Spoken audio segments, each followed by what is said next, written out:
నేటి ఆత్మీయ మన్న అందరికీ వందనాలండి. అందరూ బాగున్నారండి. వాక్యం చూసుకుందాం రండి. ఎహెజ్కేలు గ్రంథము 47వ అధ్యాయము 9వ వచనము.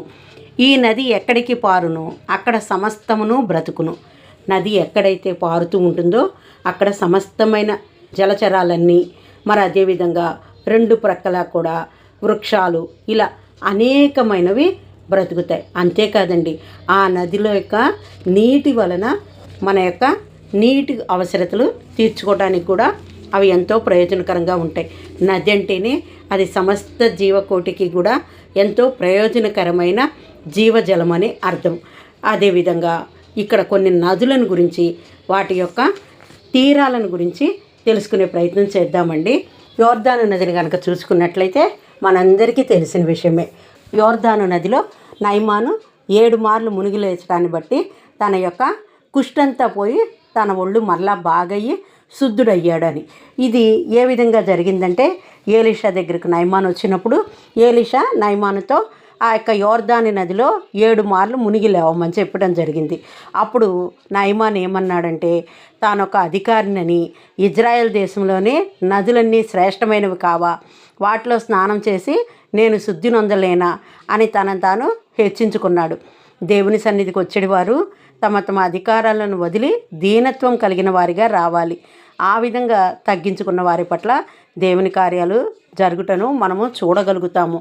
అప్పుడు తనతో ఉన్న ఆ యొక్క సైనికులు చెప్పారు, అలా కాక మరి ఏలీషా ఇంకేదన్నా చేయమంటే మీరు చేసి ఉండేవారు కదా, కాబట్టి ఒక్కసారి ఆయన చెప్పినట్లుగా చేద్దామని అన్నప్పుడు మళ్ళా వారి మాటను అంగీకరించి యోర్దాను నదిలో మునిగినప్పుడు అతడి యొక్క కుష్టంతా పోవటమే కాకుండా అతడికి చక్కటి నునుపైన శరీరం రావటం జరిగింది.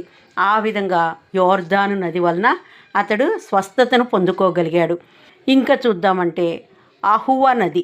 ఈ అహువా నది దగ్గర ఎజ్రా ప్రయాణమునకు సిద్ధపాటు కలిగి అతడు ఉపవాసం ఉండి ప్రార్థన చేసినప్పుడు అతడు ప్రయాణం అంతట్లో కూడా ప్రభు తోడై ఉండటమే కాకుండా శుభ ప్రయాణం పొందుకున్నాడు.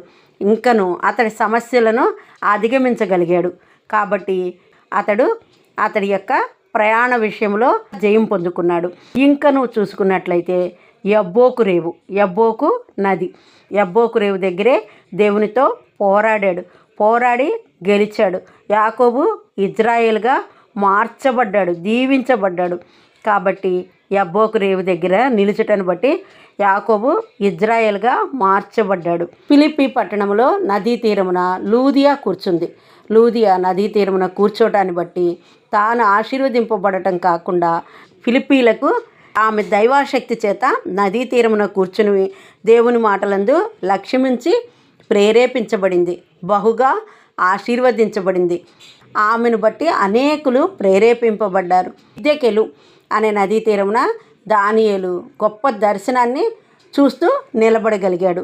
కెబారు నదీ ప్రదేశమున ఎహెజ్కేలుకు ఆకాశం తెరవబడగా దేవుని గూర్చిన దర్శనం కలిగింది. ఎహెజ్కేలు ఆ విధంగా ఆశీర్వదించబడ్డాడు.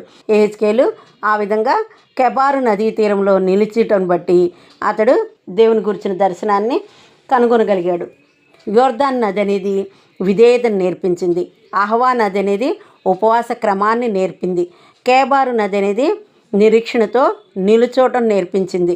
నదీ తీర ప్రాంతం ఏదైనా సరే దేవుని మాటలను వినుటనే దైవాసక్తిని నేర్పింది.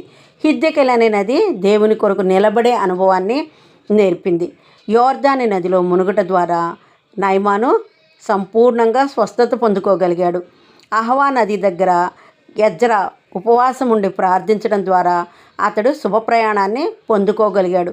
అతడి సమస్యలను దాటగలిగాడు. కెబారు నదీ తీరమున ఎహెజ్కేలు నిరీక్షణ కలిగి జీవించాడు. కృంగిన వారు లేవనెత్తబడతారు. ఆ విధంగా ఎహెజ్కేలు లేవనెత్తబడ్డాడు, ఆశీర్వదించబడ్డాడు. లూదియాకు కలిగిన దైవాశక్తి చేత నదీ తీరమున కూర్చుని దేవుని మాటల యందు లక్ష్యముంచి ఆ మాటల ద్వారా ఆమె ప్రేరేపింపబడింది. అనేకులకు ఆమె ద్వారా ప్రేరణ కలిగింది. ఆ విధముగా నదీ తీరపు అనుభవాల ద్వారా ఎందరో ఆశీర్వదింపబడ్డారు, ఎన్నెన్నో అనుభవాల గుండా నడిపింపబడ్డారు. కాబట్టి ఆ విధమైన నదీ తీరపు అనుభవాన్ని నీవు నేను కూడా కలిగి ఉండాలనే ఆసక్తి కలిగి ఉన్నట్లయితే దేవుని యందు ఆ విధముగా నది ఎక్కడ పారుతుందో అక్కడ మనము జీవించేటి వారముగా ఉండాలి. అంటే దేవుని సన్నిధిలో నది అనేది పారుదల కలిగి ఉంటుంది. దేవుని వాక్యము అక్కడ ప్రచురింపబడుతూ ఉంటుంది. ఆ విధముగా ఆ వాక్యము ద్వారా, ఆ వాక్యపు అనుభవాల ద్వారా మనము నడుచుకున్నట్లయితే మనమును దీవింపబడే వారముగా ఉంటాము. కాబట్టి అట్టి అనుభవాల గుండా నడిచేటి వారముగా ఉందుముగాక. ఆమెన్. హల్లెలూయా.